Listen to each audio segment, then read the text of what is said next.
Oi, oi. Olá, vocês estão me vendo? Tô te vendo. Tu tá conseguindo me ouvir? Tô, muito bem. Você está conseguindo me ouvir, me ver? Tô sim.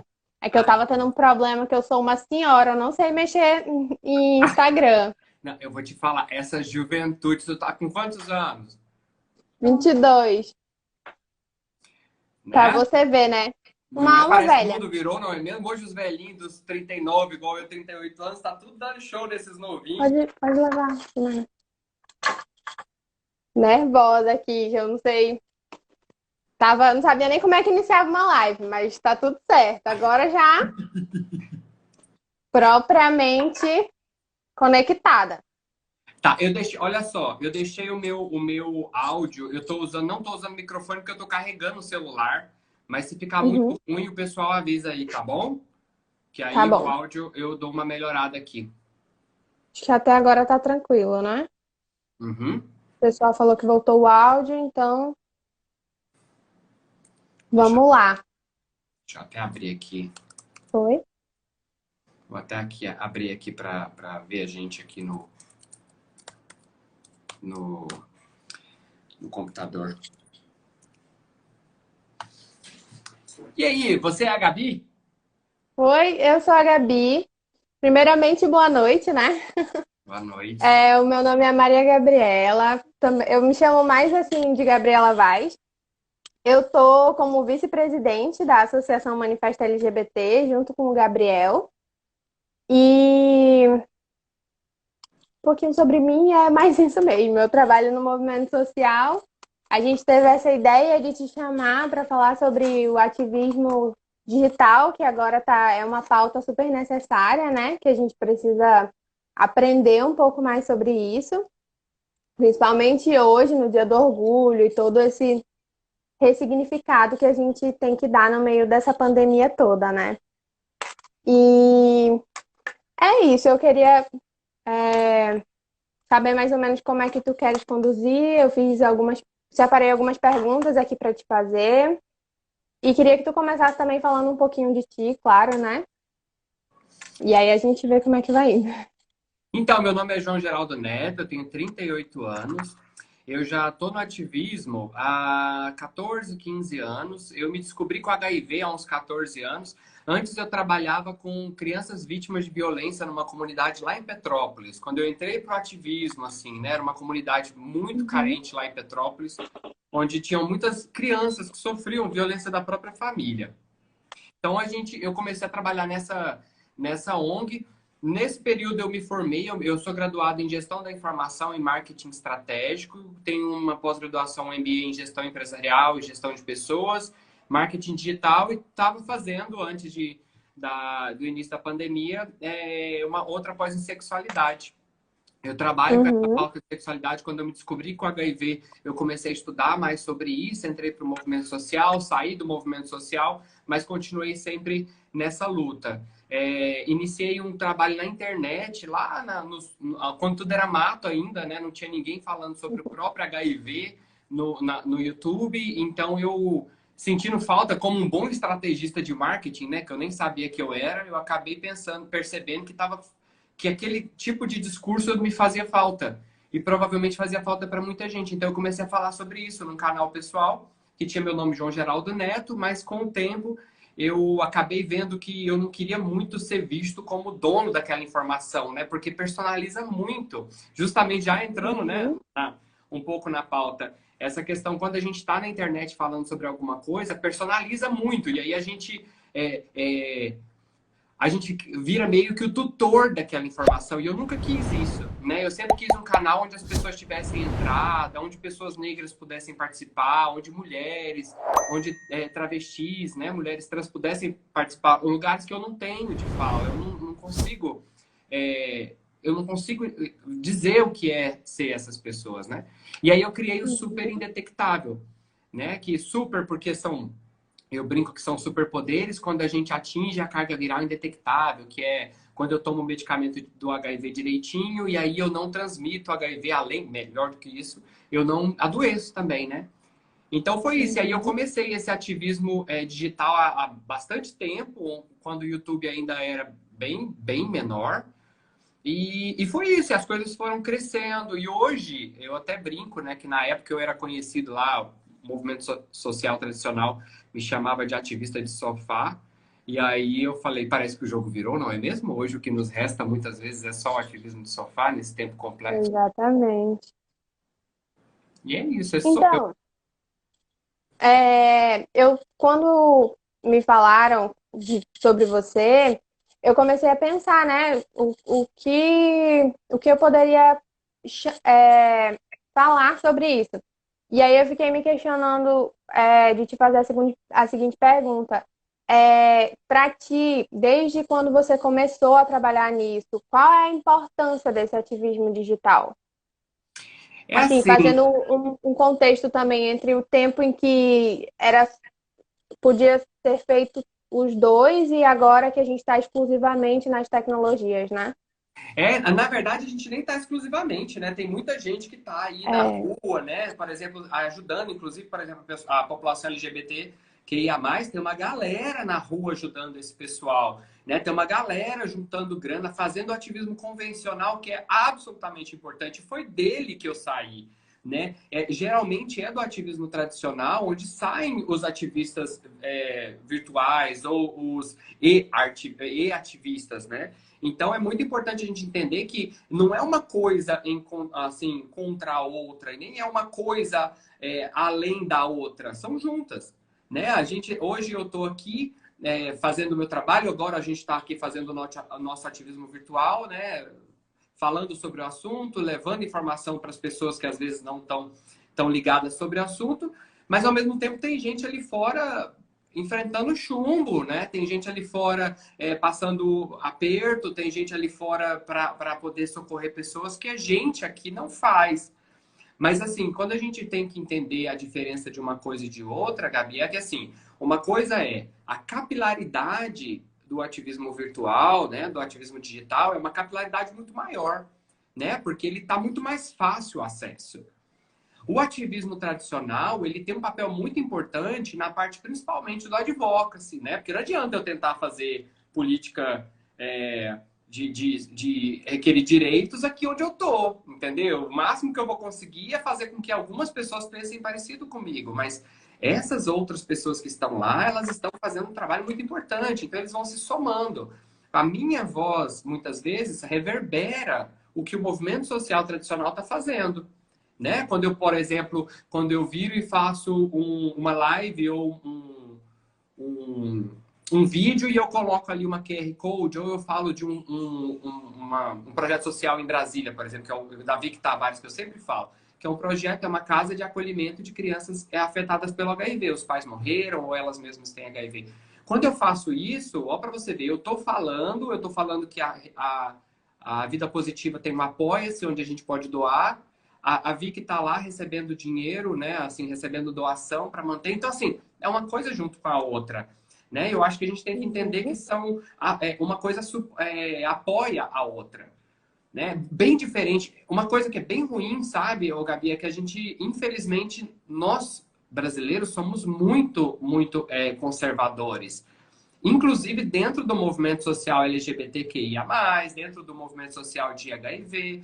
Então, tudo que é novo vem geralmente com muita dificuldade. Né? O autoteste, por exemplo, quando a gente falou, vamos colocar autoteste.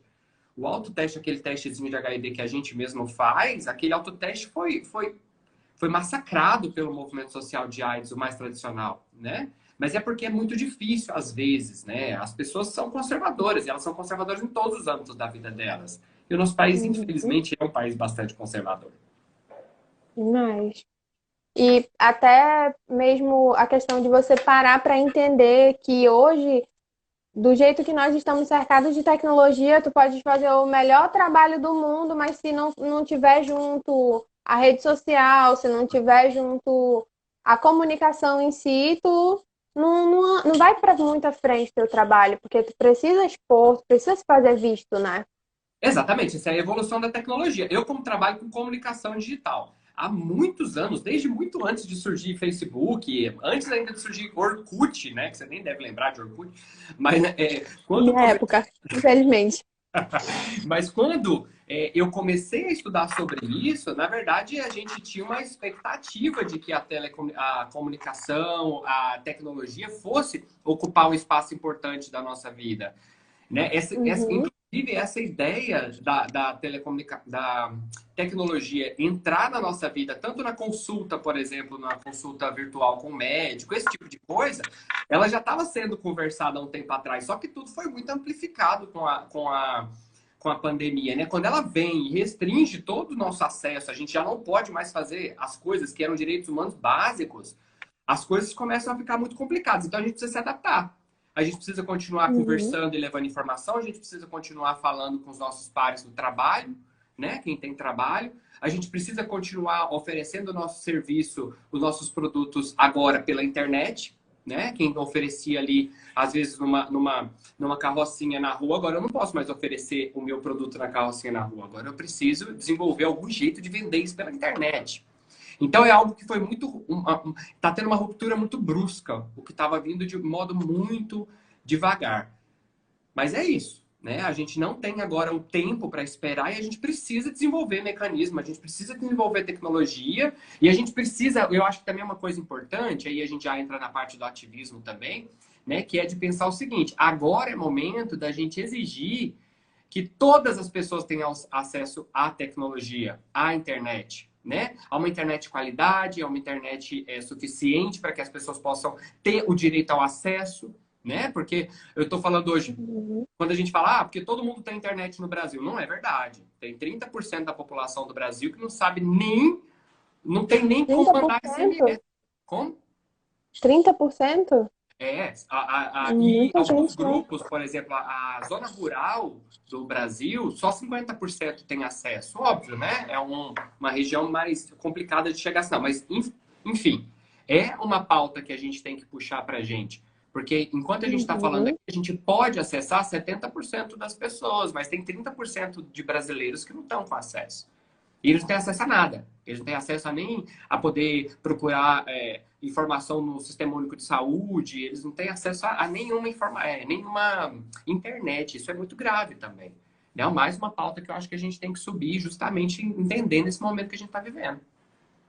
Exatamente. E puxando para esse gancho também, eu até falando sobre o quanto a gente aumentou o nosso engajamento, né? Queria, tipo, saber o que tu achas sobre essa relação de quarentena e ativismo digital e o quanto aumentou e se realmente é um aumento significativo esse engajamento, esse interesse das pessoas acerca dos nossos assuntos, né? A gente está, na verdade, essa evolução da tecnologia, Gabi, na minha opinião, ela também traz junto uma evolução no raciocínio, né? Uma evolução no pensamento. A gente hoje discute questões que a gente não discutia há 10 anos atrás. Né? Há 10 anos atrás, por exemplo, não era questão.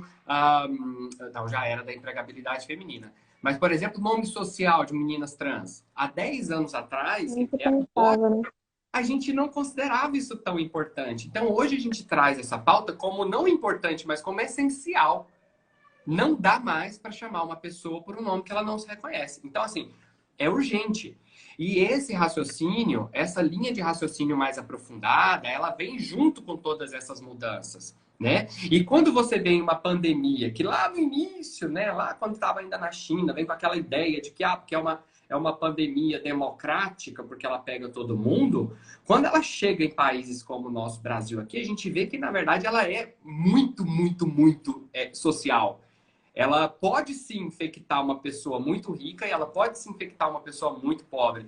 Mas é completamente diferente como essas pessoas vão reagir a esse vírus, né? Então ela não é um vírus, uma pandemia social. Ela é uma pandemia que, na verdade, ela exacerba uma diferença social muito grande.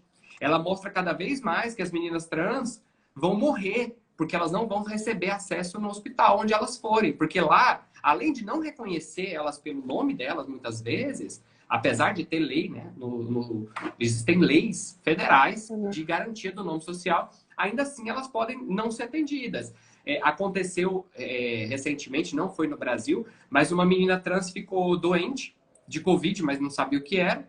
Ela foi no hospital, chegou no hospital, eles recusaram o atendimento dela porque ela era uma menina trans, por discriminação. O que aconteceu? A menina morre do lado de fora do hospital.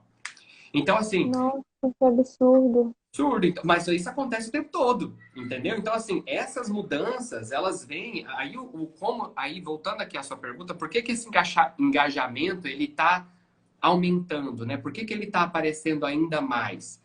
É porque, na verdade, a gente está junto com o raciocínio um pouco mais aprofundado, a gente está junto pautando isso mais dentro da internet. Então, tá vindo tudo junto, né? É um momento Uhum. muito, muito atípico, sabe, Gabi? É um momento onde a gente nunca na vida a gente pensou que fosse viver.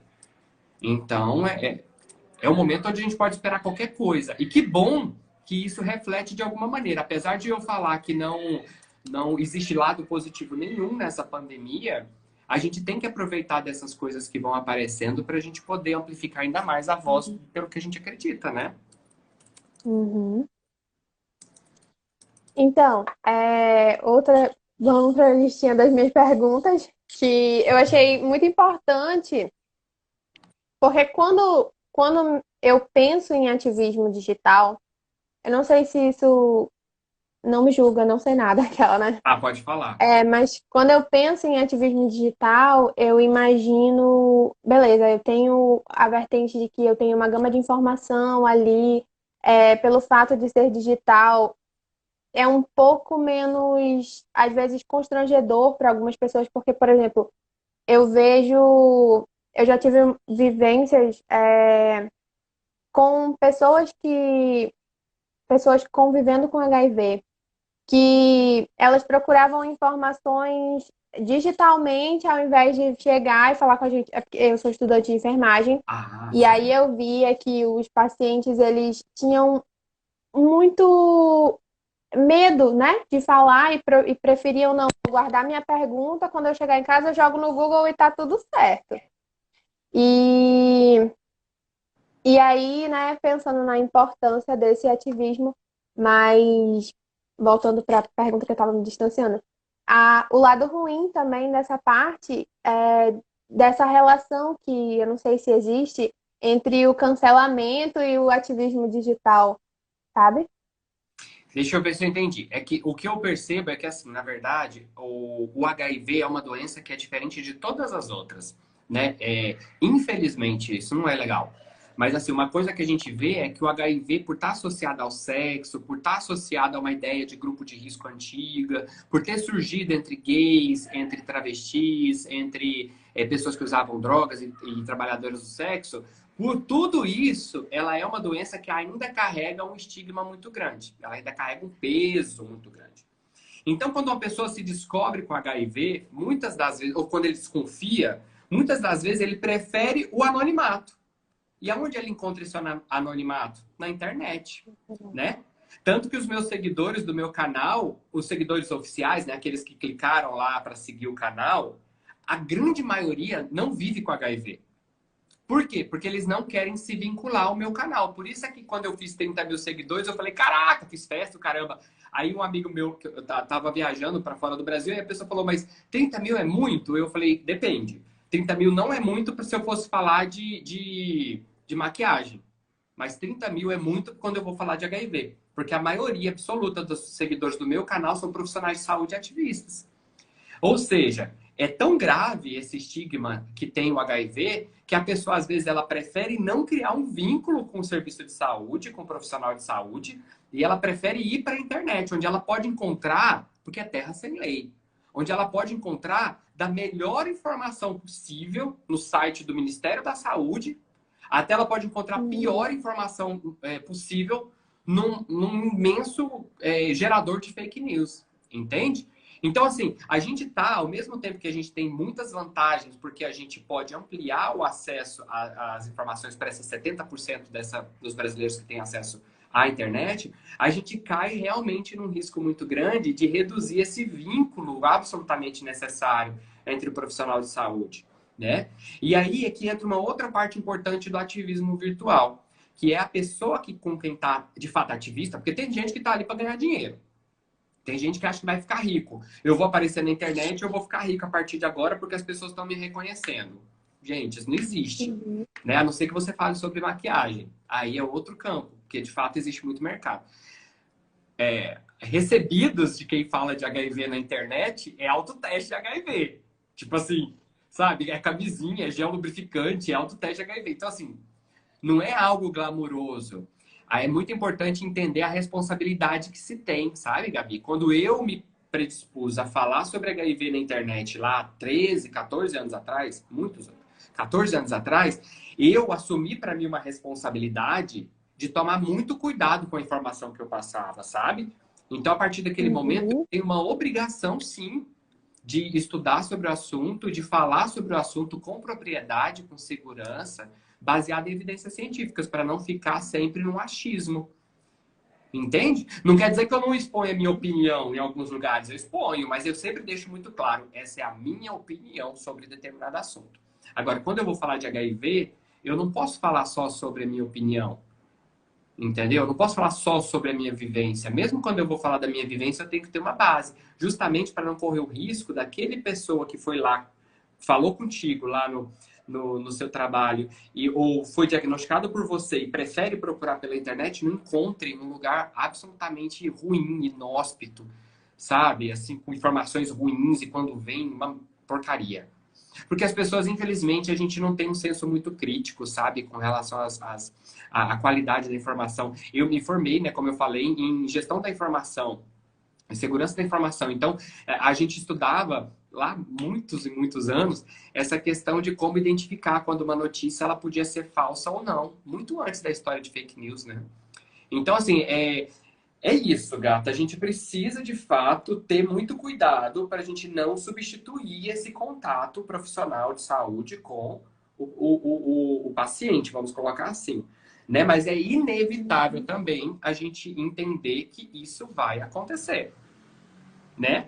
Por isso que é importante a gente estar junto. Por isso é importante pessoas que estão na internet como eu entender que o papel do profissional como você é muito importante. Eu não posso substituir isso. Eu tô sendo prolixo, né? Eu falo muito. Não, tá ótimo, tá maravilhoso.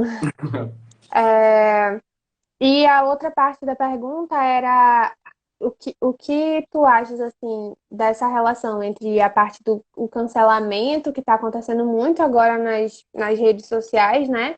E o ativismo digital. Bem, cancelamento, pelo que eu entendo de cancelamento, eu não ligo muito para essas coisas novas, apesar de saber que pode acontecer. Né? Pelo que eu entendo do cancelamento, é aquilo quando uma pessoa tem uma atitude inadequada, essa pessoa tem uma onda de pessoas cancelando ela, né? Tirando, deixando de seguir, não é isso? É isso mesmo, né? Uhum, é Isso isso é uma mesmo. consequência.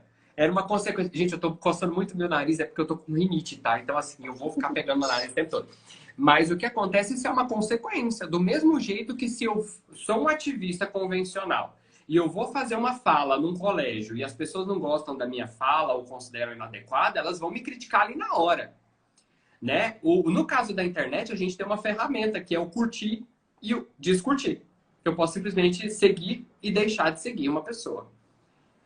Né? Isso é natural, isso é uma consequência da exposição. Quando a pessoa não está muito preparada, eu percebo, não sei se é porque tem muitos anos que eu estou nessa também, né? Então eu já estou macaco velho. Mas quando a pessoa não está muito preparada, ela fica um pouco assustada, sabe? Quando começa essa onda de cancelamento, tipo, falei uma merda, aí a pessoa fica super assustada, fala, e agora o que vai acontecer? Gente, é isso, existem várias coisas que você pode fazer. Você falou uma merda, você vai lá, aprende sobre o que você falou, por que é uma merda, vai lá e fala, gente, eu fiz uma merda, desculpa, eu já estudei, eu já entendi que não é isso, e é isso. É gestão de crise que a gente aprende quando a gente é criancinha. Quando a gente entende que quando a gente quebrou aquela janela, a gente vai ter que resolver esse problema pela gente. Entende? Do mesmo jeito, é uma consequência. É consequência. Cancelamento é isso. Agora, sim, é claro que existem também, ao mesmo tempo, aí vamos, né, tocar de novo, puxar essa coisa da internet. A internet, ela trouxe pra gente uma coisa muito rápida. Hoje a gente tem uma comunicação absolutamente rápida. Se acontece um terremoto de 9 graus na escala Richter no Japão, eu vou saber dessa informação 3 segundos depois. É o tempo da primeira pessoa lá tuitar, falar, tá tremendo tudo aqui. Entendeu? Durante o terremoto a Uhum. gente já pode saber. Então, assim, é uma questão tão rápida e essa velocidade da informação, ela também se expressa no nosso comportamento. A gente também ficou muito reativo, a gente também ficou muito raso, né? Porque as pessoas, elas estão tomando atitudes muito rasas às vezes, né? Uma pessoa, eu vou usar um exemplo aqui, concordem ou não concordem comigo, é a minha opinião, tá? Teve uma menina, eu não estava no Brasil na época que teve o Big Brother, então eu não estava acompanhando o que estava acontecendo no Big Brother. Eu nem sabia o que estava. E apesar de eu ter gostado de Big Brother no passado, eu estava seguindo a minha vida, eu estava outros problemas lá. E aí eu ouvi falar que uma menina médica, uma loura médica, Marcela, tinha falado uma besteira sobre HIV no programa. Isso. Aí ela falou uma besteira, eu não me lembro. O que acontece é que a galera que, tipo, é mais envolvida com isso, foi, tipo, detonou a menina, sabe? Eu fiquei sabendo que a galera detonou ela. E aí, depois, essa menina saiu desse programa e ela foi, então, ela se informou melhor, porque apesar dela ser médica, não quer dizer que ela vai saber tudo. Isso é outro erro que a gente comete, quando a gente acha que porque uma pessoa, ela fala sobre um assunto, ela tem que saber tudo. Ela tem que tomar cuidado sobre o que ela fala, porque, como eu disse, nós somos responsáveis. Mas eu não preciso saber tudo. E aí essa menina se informou e apareceu, então, em algumas lives, até algumas oportunidades onde ela pede desculpas e ela fala, se explica, né? E ela volta atrás. Só que até ela chegar nesse ponto, já tinha um monte de gente que cancelou. Mas isso também é consequência da internet, é isso, né? Eu corro o risco de levar um ovo na cabeça quando eu vou fazer uma palestra num teatro, eu corro o risco de ter uma onda de cancelamento, de ter um hater, né, que era muito comum, graças a Deus, assim, ao universo, ao Oxalá, sei lá. Assim, para mim, reduziu muito os haters. Era uma coisa bizarra. Era, tipo, todo vídeo meu tinha um monte de gente me esculachando e falando coisas muito pesadas. Eu, né, tentando sempre manter uma certa tranquilidade, passei por isso. Mas para mim isso é algo natural, é consequência mesmo da internet. E a gente tem que estar preparado para isso, né, Gabi? Porque senão a gente vai surtar, a gente não vai entender o nosso papel ali dentro daquele negócio, daquele espaço. Imagina se na primeira Nossa, dificuldade, imagina se na primeira dificuldade que um ativista convencional tivesse para tentar, por exemplo, quando ele vai lá no Ministério da Saúde tentar falar com o ministro, ele não consegue, ele desistisse. Caraca, hoje a gente tava aqui, hoje eu tava aqui provavelmente morrendo de AIDS, porque eu não ia ter remédio, ninguém ia porque fazer nada. não ia fazer nada, eu não ia poder estar falando sobre você, com você sobre HIV, sobre LGBT aqui no canal abertamente, porque se essa galera não tivesse se ferrado, se estrepado lá atrás, ia assim, consequência. Inclusive hoje nós do Manifesta fomos fazer uma oficina formativa no Zoom e tivemos o maior problema porque simplesmente alguém entrou e começou a atrapalhar a oficina completa. A zoar, né? Que coisa, né, gente? Sempre vai ter um espírito de Horrível. porco, sempre vai ter um espírito de porco para poder tentar atrapalhar e dificultar o nosso trabalho. Inclusive, são contra essas pessoas que a gente tem que lutar, né? Não é entre a gente ali, não é um ativista convencional achar que eu estou atrapalhando o trabalho dele, ou eu achar que ele está me ofendendo horrores quando ele está dizendo que eu sou ativista de sofá. A gente tem que estar Uhum. junto. Eu tenho que entrar com o pé nos peitos desse cara aí que entra dentro de uma oficina e tenta melar tudo. Complicado. E, João, deixa eu te perguntar. Qual tu achas que é o melhor caminho para fazer e para fortalecer esse ativismo digital hoje? Gabi, eu até falei sobre isso ontem numa live que eu fiz com um amigo meu sobre artivismo, né? O Pablo Diego Garcia, um ator muito, muito fantástico. E a gente estava falando sobre isso, né? Sobre fazer o ativismo baseado na arte, no caso dessa live que a gente teve ontem. E aí eu acho que, na verdade, o que falta para você em se engajar é vontade, né? Desejo. Você precisa ter o bichinho do ativismo dentro de você, porque se você não tiver, minha querida, você vai montar um canal, você vai montar um monte de coisa, você vai ter uma estratégia super incrível de comunicação, mas você não vai para frente, porque você não tem amor daquilo. É a mesma coisa quando você pega o seu carrinho de produto e vai vender ali na porta da universidade, entende? Se eu não tiver paixão pelo que eu estou fazendo, se eu não acreditar naquilo de verdade, eu não vou conseguir. Ao mesmo tempo, a gente precisa entender que na internet ela tem uma certa democracia. Né? Ela tem uma certa democracia, então as pessoas conseguem, de certa maneira, se expressar. Eu, por exemplo, posso fazer o meu canal no YouTube e posso me expressar. É claro que dentro, considerando e respeitando aquele limite das pessoas que têm acesso à internet. Então, assim, eu não posso deixar também de entrar no ativismo e falar o que eu penso, o que eu quero, porque eu acho que eu não tenho talento, não tenho carisma, né? Não posso fazer isso, porque às vezes aquele jeito que a gente fala, ele é exatamente o que a outra pessoa do outro lado da internet precisava ouvir. Por que que as pessoas às vezes me perguntam assim, João, olha só, hoje tem um monte. Quando você começou, não tinha ninguém no HIV falando do próprio HIV na internet. Hoje tem um monte. Você não acha que isso é ruim porque, tipo, dissolve? Ah, eu tô rindo porque eu acho isso tão estranho, esse tipo de pergunta. Não dissolve o número de seguidores? Eu falei, gente, É como absolutamente não. se tu não pudesse ter mais alguém para trabalhar, né? Só pode ser uma pessoa. Olha que ideia mais quadradinha, né? Aí, ou seja, se eu tenho 100 pessoas no mundo, e eu tenho um canal, eu posso pegar essas 100 pessoas. Se tem mais uma, divide para 50. Gente, tem nada a ver. Isso para mim é um sinal de mediocridade, sabe, Gabi? Eu até falei, já falei sobre isso, que para mim essas pessoas altamente competitivas e que acham que os colegas. Só um minutinho, meu amor. Você vai embora. Só um minutinho que meu sobrinho tá aqui em casa. Sem problema. Oh, meu Deus. Vai lá. Oi! Vai lá. Eu tô numa live aqui. Vem cá. Coisa de Fofo. Ele é uma delícia, é uma delícia. Eu me perdi. É, o caminho para fortalecimento do ativismo digital. Aí tu estava falando sobre como as pessoas se diminuem ao achar que não pode ter mais de uma pessoa falando sobre Ah, isso. então, aí eu sempre falo, e eu uso o próprio exemplo do HIV, né? Onde eu falo assim que, por exemplo, eu tenho um jeito de falar, o Daniel Fernandes tem um outro jeito de falar, o Lucas Raniel tem um outro jeito, né? A Brenda Silva tem um outro jeito. Cada pessoa, mesmo falando sobre o mesmo assunto, nós temos jeitos diferentes. E é muita mediocridade, lembrei o ponto que eu parei, é muita mediocridade eu achar que mais pessoas falando sobre o assunto, eu vou perder público. Até porque, para mim, isso nunca teve nenhuma importância. É claro que os números importam, é claro que eu fico contando lá, quando aparece lá nas estatísticas do YouTube, né, que meu trabalho principal é no YouTube, quando eu vejo as estatísticas que estão aumentando, isso é bom para mim. Mas não é porque eu estou tendo mais seguidores, é porque a minha informação que eu considero boa está chegando a mais pessoas. É porque os meus vídeos, o YouTube, que é aquele maldito algoritmo, quando eu estou subindo, quando eu estou colocando vídeo 2 vezes por semana, no meu caso, ele está percebendo que o meu conteúdo é relevante. Então, isso é importante, porque afinal de contas eu estou querendo amplificar minha voz, né? Então, o Uhum. objetivo, ele tem que ser esse. Se eu estou preocupado, se mais pessoas estão falando sobre o mesmo assunto, se alguém fez um vídeo com o mesmo assunto do meu, gente, isso é mediocridade. Isso é mediocridade. Isso para mim não faz o menor sentido. Para mim é porque essa pessoa não tem um conteúdo de qualidade. Entendeu? E, Vamos, por que não juntar os dois, né?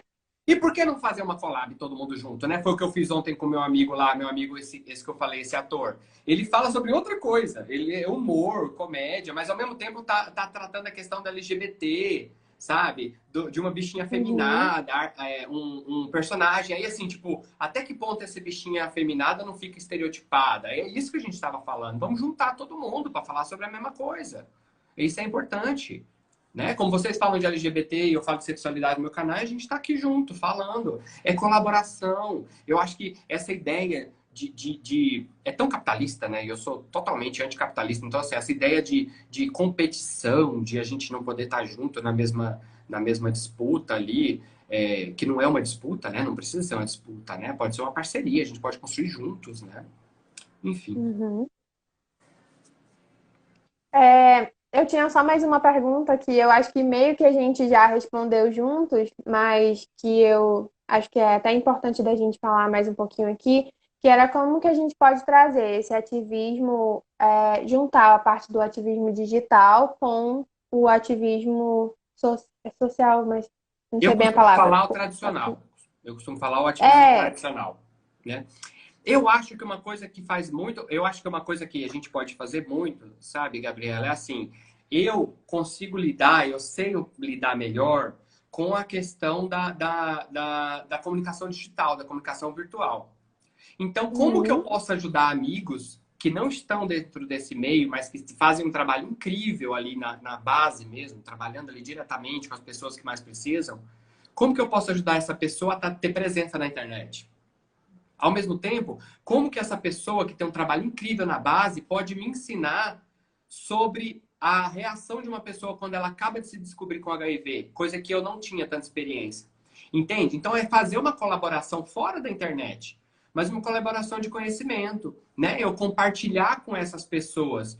Quando uma pessoa que está querendo ser ativista e ela não tem o perfil para ser ativista lá na base, não um ativista convencional, mas ela gosta da internet, ela gosta de se comunicar, ela tem jeito para lidar com essas com essas tecnologias. Quando essa pessoa diz, João, eu gostaria tanto de fazer um canal, estou pensando em fazer um canal, o que cabe a mim, como uma pessoa que sou ativista e que acredita numa causa, né? Eu não estou aqui por negócio, eu estou aqui por causa, é pegar essa pessoa e falar o seguinte, vamos fazer o seguinte, vamos sentar aqui, vamos conversar então para eu te explicar como que funciona. Olha só, você pode gravar com o celular, você pode usar uma luz da tua casa, você não precisa fazer isso, não vai dificultar. Então, assim, o que eu estou fazendo é tentando ampliar, multiplicar essa ideia para que mais pessoas tenham acesso. E mais pessoas tenham voz, tenham seu espaço. Eu sempre falo de um amigo meu, que é um amigo meu que vive com HIV, também amigo ativista de muitos anos, e ele é um rapaz negro muito lindo. E ele é muito incrível, assim, um cara que eu adoro, eu amo o jeito dele falar. Eu sempre sentia muita falta de um youtuber falando sobre HIV, um youtuber negro falando sobre HIV, porque eu nunca vou atingir esse público, se eu atingir, vou atingir o de metade, né? E aí, quando ele falou para mim, João, eu tô querendo fazer alguma coisa, ir pra internet. Eu falei, caraca! Aí já convidei, vamos fazer algumas coisas juntos. Então eu já sentei com ele, já expliquei para ele como que a gente pode fazer para editar, para trabalhar os vídeos. A gente já gravou vídeos juntos pro canal dele, né? Nem aparecia, era pro canal dele. Então, assim, esse tipo de coisa a gente está amplificando. Eu estou fazendo um trabalho de base. Olha só, aí eu saio dessa parte do ativismo virtual, onde eu estou falando sobre HIV, e vou para uma parte que eu estou ajudando a pessoa a fazer o trabalho também. Tudo bem que ela vai virar um ativista virtual, né? Ela pode vir a ser um ativista virtual, mas eu estou fazendo um trabalhinho de base. Eu estou ali ajudando uma pessoa a também ter voz, né? Eu estou ali ajudando um rapaz, que no caso esse rapaz é negro, né? Ele é negro, ele vive com HIV, ele é negro, mas poderia ser uma pessoa que não é negra, uma pessoa que é uma travesti, uma menina travesti, por exemplo, né? Ou esse amigo que trabalha aqui numa ONG aqui em Goiânia fazendo trabalho social. Então, é, eu acho que é assim, a gente tem muito poder na nossa mão, porque enquanto a gente trabalha, enquanto a gente fala, Gabriela, a gente aprende muito. Enquanto a gente ensina, né? Enquanto a gente está falando aqui na internet, eu estou, de certa forma, ensinando o que eu sei. Então eu aprendo muito. Então eu posso usar esse conhecimento que eu tenho para ajudar outras pessoas. Seja ajudar uma pessoa que acabou de ser diagnosticada a encontrar uma palavra qualquer que ela precisa escutar, seja ensinar um amigo que está querendo entrar também para a internet, né? Ou seja, ainda amplificar a voz daquele ativista que está indo lá no Congresso fazer uma reunião e que ninguém aqui fora está sabendo e eu soube, e eu vou e falo para a grande massa. Ó, vai ter uma reunião do ativista tal lá no Congresso para falar sobre tal pauta que nos interessa. Entende? É uma colaboração. Uhum. Eu acho que não existe. É o que eu falei. Para mim, pessoas medíocres é que ficam preocupadas com essa questão de, porque ele está ocupando meu espaço. Isso para mim é totalmente sem sentido. E outra coisa que eu queria te perguntar. Como eu também trabalhando em movimentos sociais que abordam o tema de pessoas vivendo com HIV/AIDS, eu tenho muito esse encontro de pessoas que me procuram assim por estar no movimento social, não por estar dentro do hospital, não sendo como estudante de enfermagem, mas que vem muito tentando sair dessa parte de profissional de saúde para pessoas, assim, ativistas sociais. E eu queria saber se também tem muito essa procura dentro das tecnologias, né? Dentro do teu ativismo digital. Muito, muito. Gabriela, é muita gente. Assim, quando algumas pessoas que não conhecem o meu trabalho têm a oportunidade de passar um tempo comigo, eles ficam muito assustados, assim, pela quantidade de coisa que chega para mim. Porque é aquilo, né, que eu falei, né? O canal, ele tem um acesso interessante, né? Já tem, acho que 2,6 milhões de visualizações, né? Tá com 30 e poucos mil seguidores. Então, assim, é um canal que tem muita visualização, né? Assim, considerando o assunto muito específico. E existem outros muitos. Então, assim, as pessoas, elas veem, e é como eu falei, muita gente, geralmente são as que eu mais dou atenção. É aquela pessoa que falou assim, João, acabei de me descobrir com HIV, eu não tô conseguindo lidar. Essas são, para mim, as que eu mais preciso me dedicar, porque é onde eu entro como indivíduo que vive com HIV, né? As perguntas muito técnicas, né? Essas perguntas de tipo assim, ah, João, qual medicamento eu devo tomar? Interação medicamentosa. Eu não me sinto seguro para falar isso, apesar de muitas dessas informações eu saber por causa do tempo que eu trabalho com isso. Mas eu sempre tento indicar a Uhum. equipe de saúde, né? Então, assim, entender o seu lugar também dentro desse processo todo, né? Eu preciso entender que o meu lugar na internet é de uma pessoa que vive com HIV, que é especialista em sexualidade, que trabalha com isso há muitos anos, trabalhei no Ministério da Saúde 8 anos com HIV, né? Na parte de prevenção, de tratamento, de comunicação. Então, eu trabalhei um bocado lá em muitas coisas. Então, eu tenho conhecimento, mas mesmo assim, entender o meu lugar. As pessoas que querem falar comigo é porque elas querem ouvir alguém que fale o que eu queria ouvir isso há 14 anos, né? Que é ouvir aquela pessoa dizendo o seguinte: eu me descobri com HIV há X anos e eu não morri, eu tô aqui, né?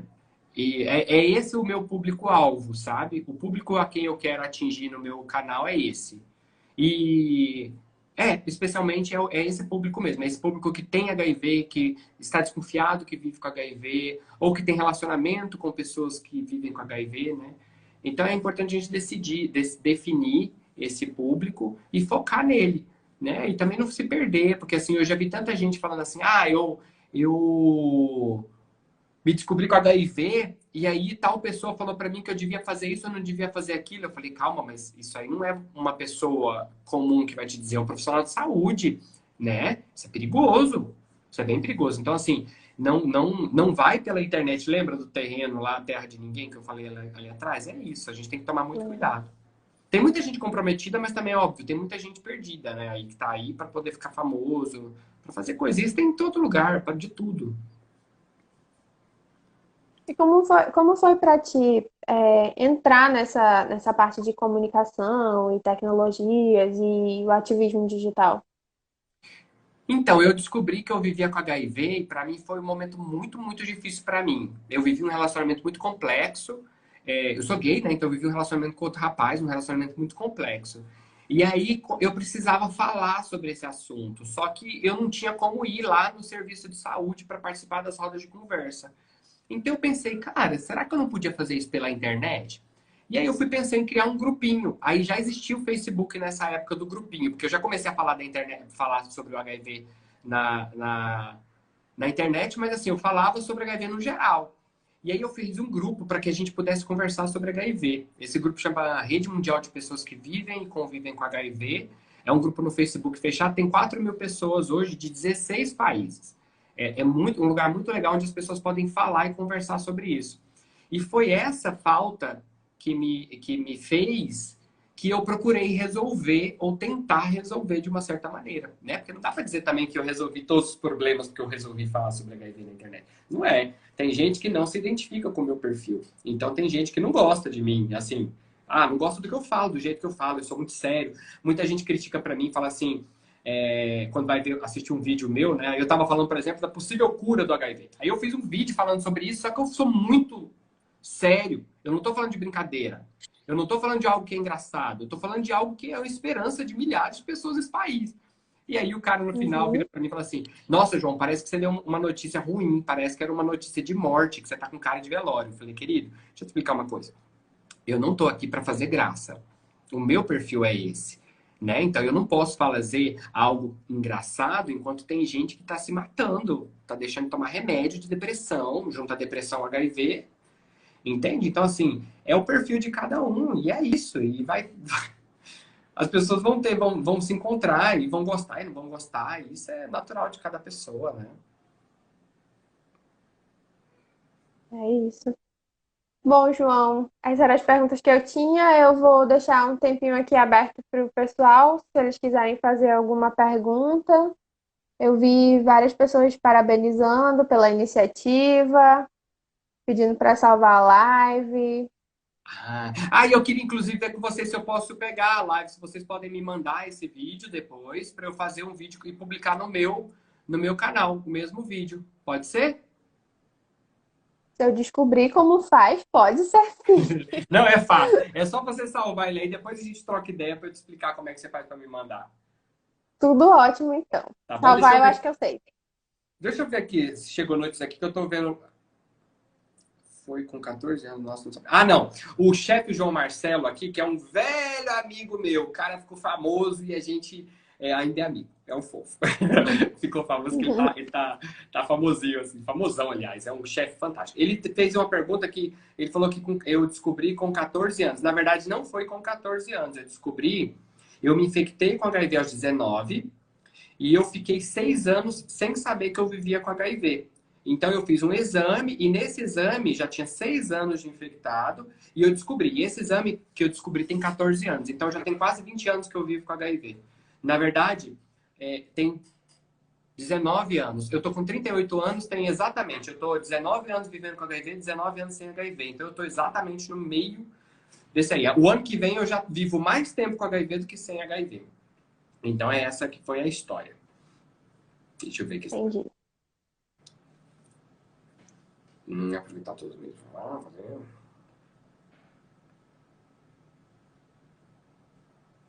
É isso, gato. Acho que não tem mais pergunta, não. Pergunta eu acho que não tem não. Só agradecimentos, é um assunto muito pertinente, muitas pessoas precisam abrir a sua mente em relação a esse assunto. Ah, Realmente, deixa eu falar uma coisa. pode Que falar. saiu ontem na live que a gente estava falando de ativismo, né? E aí o meu amigo fez um comentário que eu achei muito legal. Que ele disse que, na verdade, voltando àquela ideia, né, do ativismo convencional e do ativismo digital, é importante entender que muitas vezes o ativista digital ele não precisa ser um grande especialista ou uma pessoa muito influente como ele é no ativismo, como existem pessoas no ativismo convencional. Porque muitas vezes a necessidade do ativismo virtual, do ativismo digital, é justamente chegar a maior número de pessoas possível. Né? Então ele precisa ser uma fala um pouco. A gente até usou o termo raso, eu nem acho que seja adequado o termo raso, porque não é isso, não é raso. É uma linguagem mais simples, uma linguagem mais popular. Né? Então, eu, por exemplo, quando Uhum. eu falo nos meus vídeos, eu falo com uma linguagem muito mais simples do que uma pessoa que está discutindo legislação na Câmara dos Deputados, entende? Então, assim, é bem importante a gente entender que essas pessoas que estão na internet, na grande maioria das vezes, eles vão trazer um discurso uma linguagem mais simples, mais para digerir mais fácil, né? Então é importante entender também, porque tem gente que reclama, sabe? Tem gente que fala, nossa, mas como você abordou isso de uma forma rasa? Eu falo, gente, não é isso, é que na verdade não dá para aprofundar de uma maneira muito, não dá para fazer de uma maneira muito aprofundada. Mas existem vídeos onde a gente trata de maneira muito aprofundada. Quando eu vou falar de um estudo científico, por exemplo, falar do estudo exatamente, eu preciso falar de termos técnicos, eu preciso usar termos técnicos, mas aí a pessoa sabe que aquele quadro X é sobre artigo científico. Então eu vou falar de uma maneira, falar termos mais técnicos, mesmo que eu tente explicar. Então, assim, o ativismo digital, ele tem isso também, essa característica, né, de uma linguagem mais popular, de uma linguagem mais simples, de uma linguagem mais acessível mesmo para a maioria. Até porque, vou falar bem a verdade, Gabi, eu nunca nem gostei, eu não tenho uma retórica muito rebuscada, né? E eu nunca nem gostei, porque eu tenho TDAH e eu tenho muita dificuldade, às vezes, de manter foco. E se eu não consigo compreender ipsis literis o que as pessoas falam, eu me perco e aí eu desinteresso pelo assunto muito fácil. Então, é um dos motivos pelo qual eu preciso ouvir pessoas que falam uma coisa um pouco mais digerível, sabe? Tipo, por exemplo, usando um exemplo aqui que eu gosto de ouvir, a Gabriela Prioli, que é uma advogada que fala sobre política. Eu preciso ouvir a maneira como ela fala, porque para mim é digerível, para mim eu consigo manter o foco. E é isso que eu procuro como indivíduo na internet e é isso que as pessoas provavelmente procuram em mim também, né? Uhum. Até porque hoje é tudo tão rápido, né? O nosso dia é tão rápido, tão corrido, que às vezes a gente abre. Eu falo por mim, que eu me manda um vídeo, passou de 2 minutos, eu já fico com preguiça, já não quero mais. Eu sou assim Não também. E você sabe o que é interessante? perdi a atenção e já era. E é interessante a gente entender também que o ativismo virtual, ele se apresenta de várias maneiras, né? Ele se apresenta como eu falo, por exemplo, que eu falei que o meu assunto é um pouco mais sério, eu trato de maneira mais séria, mais honesta, assim, mais cuidadosa. Mas existe, por exemplo, uma outra menina que eu gosto muito, que é a Vicky Panunzio, que é uma garota de Brasília, ela tem 22 anos, alguma coisa assim, ela é super jovenzinha. E ela começou no TikTok. E a menina também faz um ativismo virtual. Ela nem sabia que ela era ativista. Ela começou a fazer um vídeo, fez um vídeo sobre política, o vídeo bombou e ela virou ativista. Então, assim, ela faz umas sketchzinhas, para mim, super engraçadas. E ela se tornou, então, uma ativista virtual, né? E aí ela chama direto para as lives dela, para projetos muito bacanas que ela apoia, né? Que ela conhece e apoia. Então, assim, as redes sociais, elas estão aí e se a gente quiser ocupar espaço, a gente precisa ocupar. A gente brigou tanto tempo, né, por causa de ocupar espaço, esses espaços físicos, né? Ah, o movimento de rua ocupar a rua, né? O movimento negro ocupar todos os espaços, o movimento LGBT que ia mais também. Então, hoje, a gente tem, além dos espaços físicos que a gente precisa continuar ocupando, por isso que existem as paradas gays, por exemplo, né? A gente também precisa ocupar os espaços virtuais, todos, todos. É lá no TikTok, é aqui no Instagram, é lá no YouTube, sei lá, no site, é o que for de disponibilidade tecnológica para a gente poder usar. Twitter, né? 140 caracteres é tudo pra mim. Twitter, Gabriela, é um lugar onde eu acho um lugar muito fantástico, assim. É um lugar onde eu consigo me informar muito, apesar de achar um lugar extremamente denso e tóxico. Porque por mais que seja um lugar onde você só possa escrever 140 caracteres, é um lugar onde você consegue aprofundar muito algumas questões, né? Eu acho muito interessante, eu gosto muito do Twitter, é uma coisa que eu não gostava antes, tinha até uma amiga minha que sempre me recomendava, e ela me falou tanto que eu acabei acreditando que o negócio é bom e ele é bom mesmo. Acabei gostando, mas é isso, a gente tem que ocupar todos os espaços. E tem muita gente boa em todos esses lugares, né? Dependendo do que você estiver procurando, do que te interessa, da pauta que te interessa, e se inspira e também começa a falar, gente. Tá na hora da gente, não tá na hora da gente ficar em cima do muro, sabe, Gabriela? A gente não pode mais ficar em cima do muro. Sobre todas as questões, a gente tem que se informar e se posicionar. Por mais que algumas pessoas digam assim, ah, mas as pessoas não têm que se posicionar. Eu acho que tem sim. A gente não tem tempo mais para ficar esperando, ficar em cima de muro, porque enquanto a gente está em cima do muro, tá passando um trator atrás da gente com toda a violência e levando todo mundo, Eu também acho. né? E no momento em que você tem todas as informações, você tem muitas informações na palma da tua mão. Então, por que não? Ah, tem um assunto que eu estou em dúvida. Por que não? E vai atrás e se posiciona quanto a isso, né? Vai e Exatamente. E sempre fala e olha, minha opinião é essa ou não é. e pega causas, porque assim, muitas vezes, eu, por exemplo, tenho uma causa que é pessoal. HIV, eu vivo com HIV, então essa causa é pessoal. Mas existem causas, por exemplo, que não são pessoais, que eu não sou, por exemplo, negro. Eu sou uma pessoa, eu me considero e eu tento ser o máximo antirracista. Para mim não adianta eu vou virar e falar, ah, não sou racista. Claro que eu sou, cara. Eu sou branco, eu me beneficio todo o tempo da vida enquanto eu nasci. Da hora que eu nasci até o dia que eu morrer, eu vou estar sendo beneficiado pelo racismo estrutural. Então eu sou, sim, um ser que vive numa sociedade racista. Eu não reproduzo ações racistas, mas eu me beneficio disso. Então, assim, eu tenho que, além disso, me formar para ser antirracista. Então, às vezes cai na sua mão uma causa pessoal, ou às vezes é uma causa dos outros, né? Causas dos, sei lá, das Uhum. transexuais, que é uma causa que nossa, eu super compro e eu faço de tudo para poder aumentar, reverberar ainda mais a voz dessas meninas, né? Então, é isso, gente, é entender e é empatia, né? Eu acho que o ativismo ele está muito ligado a essa coisa da empatia, é você tentar sentir o que essa pessoa está sentindo no momento que ela sofre uma discriminação, né? É muito triste isso, nossa. A pessoa viver esse tipo de coisa é muito ruim, muito triste. Exato, né? Bom, João, a gente está nos nossos últimos 5 minutinhos. Eu queria deixar aqui em aberto para se você quiser falar alguma coisa e fazer o nosso agradecimento como manifesto, agradecer que você aceitou o nosso convite. Hoje, no Dia do Orgulho, nós conseguimos fazer muitas ações que nos fizeram refletir sobre todo esse ativismo digital, e eu acho que a tua live é uma coisa que a gente está fechando assim com chave de ouro, sabe? Que delícia. Para nós, coletivo, nós conseguimos nos reunir melhor depois dessa época de pandemia, até mesmo as nossas reuniões a gente conseguiu fazer melhor. E eu acho que assim, essa tua live está sendo de extrema importância para a gente, para abrir um pouco mais a nossa cabeça e até mesmo para nos dar um pouco mais de força, né? Para a gente entender as coisas e seguir em frente e a importância de tudo isso, né? Então, eu só queria te agradecer mesmo de coração. E vou deixar aqui os últimos, acho que 4 minutinhos, se tu quiser falar alguma coisa. Não, eu queria agradecer a Tirza, primeiramente, né, que é uma grande amiga, uma pessoa muito especial, Maravilhosa. que eu admiro demais. Tirza é uma menina fabulosa que eu descobri numa oportunidade muito especial e eu tenho certeza que era ela que tinha que estar ali naquele momento comigo. E agradecer também ao coletivo, né? Agradecer o manifesto, agradecer todos vocês e dizer para vocês que a gente não precisa ficar com medo, tá? Porque as dificuldades elas vão vir, elas vão bater, e quanto mais elas batem, mais a gente está no caminho certo.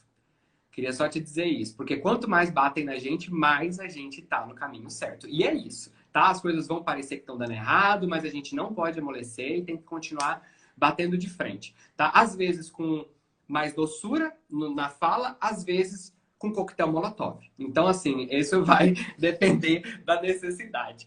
Tá bom? Muito obrigado a vocês mesmo. Eu adorei falar com Então é isso, vocês. João. Muito obrigado pelo Muito carinho, obrigada. por tudo, viu? Vou descobrir como é que eu salvo essa live agora. Por favor, salve essa live que eu quero colocar lá no meu canal. Eu quero publicar ele lá, claro, dando todos os créditos para vocês que são devidos. Pode ficar tranquilo com isso aí. Tá bom, muito obrigada, João. Um beijo, não Tchau. desistam, viu? Beijo, beijo. Tchau, tchau.